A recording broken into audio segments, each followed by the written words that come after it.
Scissor-Over-Comb and Clipper-Over-Comb. First, I'm going to show you long hair scissor-over-comb. So it's basically exactly how it sounds. Your scissor goes over your comb and that's how you're cutting the hair. So I'm showing you some basic corner removal around the nape. So as I go in, I'm looking for what is essentially a corner that sticks out past the teeth of my comb, and I'm cutting that off. The reason why this works is because I hold the comb parallel to the head, and as I elevate the hair, that's essentially pulling it 90 degrees from the head, and that's how a lot of hair cutting is done below the parietal ridge. And this is why we're doing the scissor over comb down here, so that I can show you how you can quickly and easily clean up a longer or a shorter haircut using this method. And when we are doing children's hair, a lot of times we have to be quick, and scissor over comb is a really quick way to get in there and even out that hair, as you can see. So on longer hair like this, I don't need to scoop out, but as I go shorter, you'll see that my hand has to scoop the hair from underneath. But right now I can just put the comb in and elevate the comb and cut the hair as I go. And what I'm looking for is I'm looking for control with the hand and a nice smooth cutting movement with your other hand. So this takes a little bit of practice. You can practice it in the air to get the movement, because you really want to push the scissors against the comb. And you really want that hand to be very smooth and steady as you elevate it from the hair, because essentially what you're doing is you're just going over the hair multiple times in order to get a nice soft blend. And that's the great thing about scissor over comb. It's quick and you can do that. So I show you how to clip the baseline off, not elevating or not angling the comb as much. So I scoop this, and it's quite a horizontal position, and that's how I clean up a baseline. And when I want to clean up the sides, that's when I elevate my hand, and that's when I do the follow through with the movement up towards the parietal ridge on the sides. And I've just cleaned up the front and in front of the ear, and scissor over comb works great around this area because the hair has to be held with absolutely no tension, and using a very wide tooth comb in this way creates no tension on the hair. I've also pre-styled it so that it's smooth and it allows free combing. So now I'm going to take the hair shorter, and you can see when I go more extreme with the length how I find my guide when I'm cutting. So my guide always comes from the right, and I'm looking from right to left, so I'm connecting it from right to left. And this is really important to keep your hand steady, because when you're cutting, you don't want to cut accidentally shorter and shorter because you're following your guide. So your guide always comes from the right of the comb, and then you're cutting to the left hand, as you can see. And now I'm cutting closer to the nape, so I angle the comb. And as I work towards the crown, it's a steady follow through on the same angle, that same 45-degree angle. So it's hard to see with the angle of the video, but I've tilted my comb at a 45-degree angle, and I elevate the comb at that same 45-degree angle and follow through. And what that's giving me is graduation. So I'm graduating this haircut, and it's not graduating from school, it's a graduated angle. And so graduated layers almost create a bevel in the hair, which allows the hair to sit nice if it's very thick. And this is how we connect the front with a graduated edge or a graduated haircut.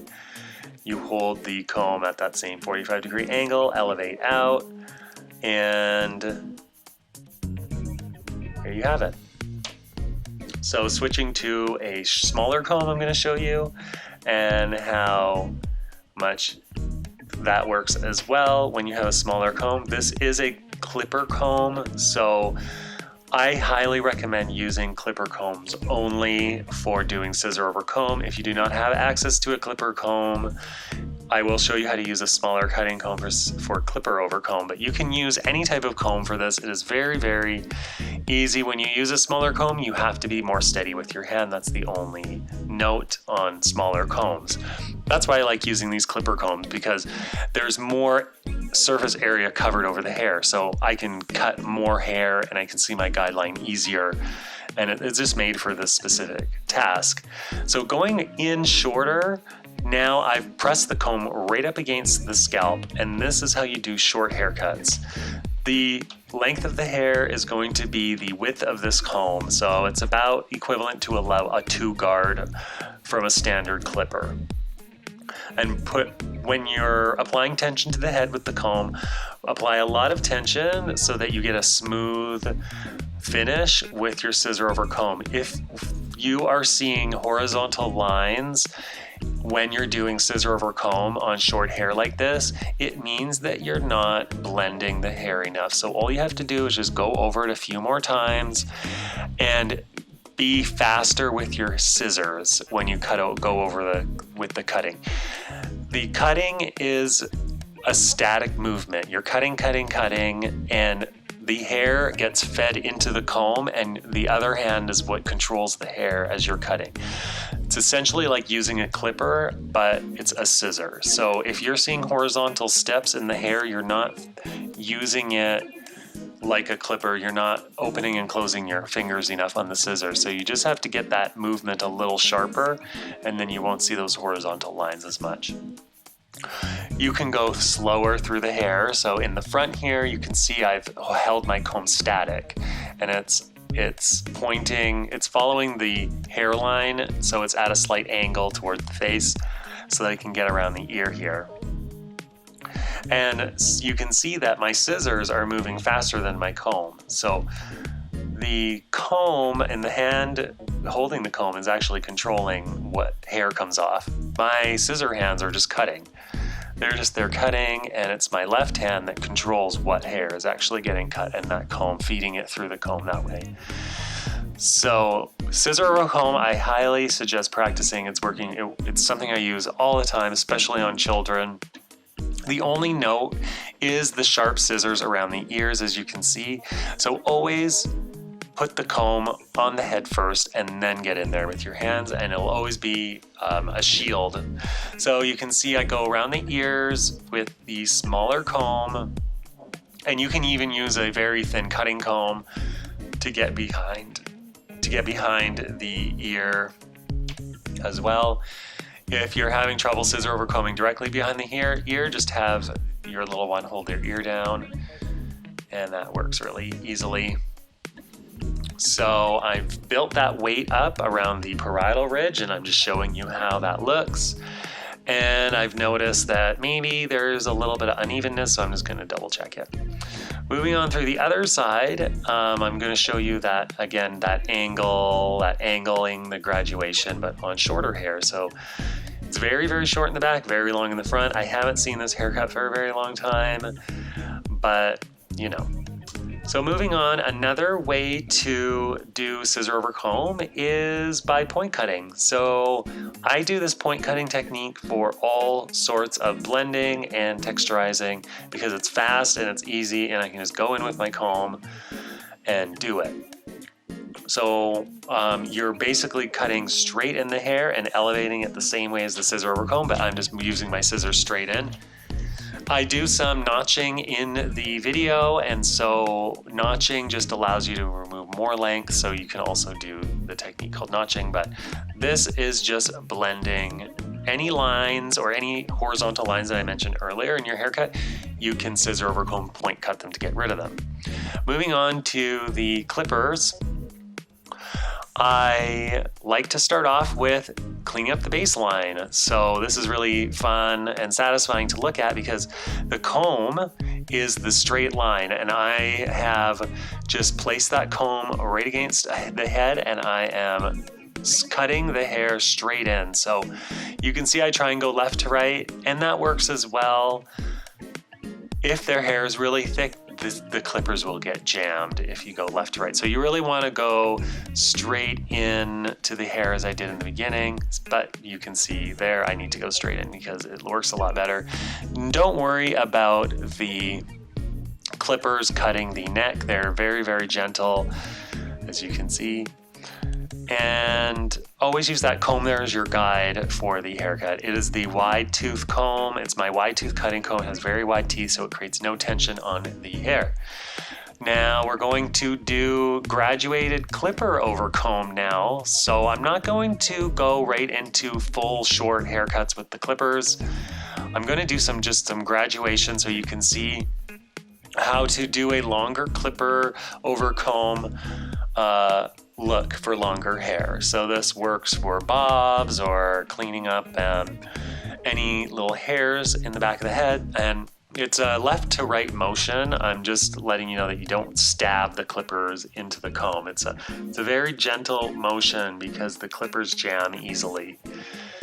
And so with a graduated angle, it's 45 degrees. I use the 45-degree angle a lot. You can go more extreme, but 45 degrees is basically a standard angle for a beveled graduated edge.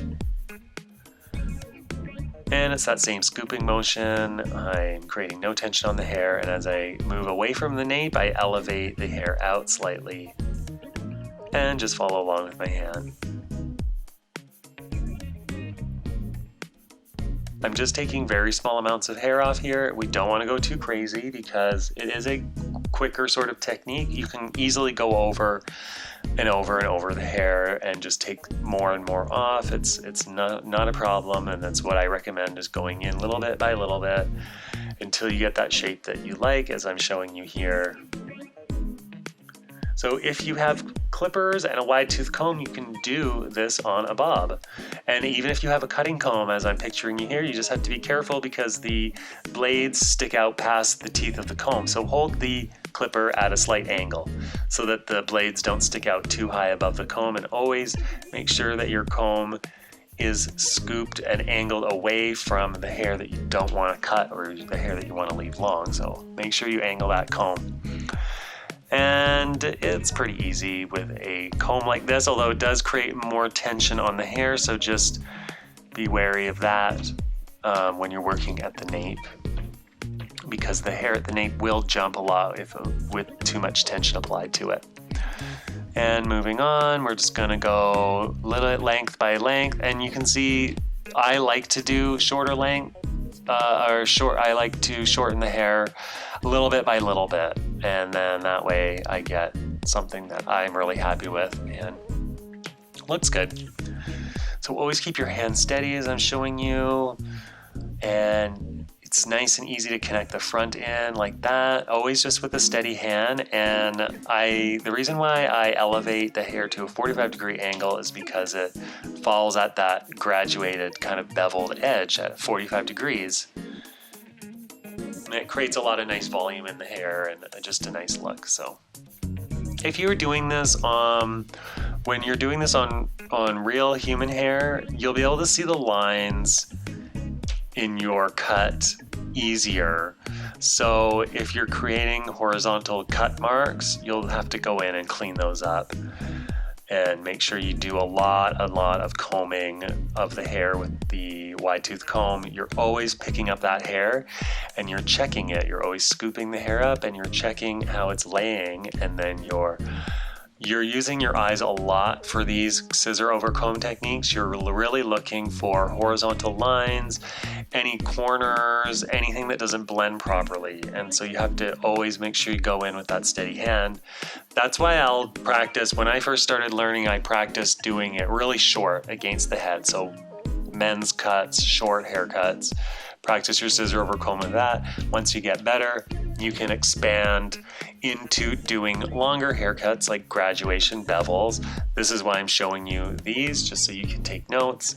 You can refer to the head sheets that are downloadable, and you can always keep note of the scissor-over-comb technique, which I will recommend always to use, but it is a technical method, so it does require a lot of hand-eye coordination, and you're using your eyes to check for horizontal lines, any blending that doesn't work. And I really recommend the use of the clipper combs. Wide tooth, various thicknesses will work very, very well for this technique, and this is something I always use in the salon. So get practicing, and we will see you at the next video coming right up.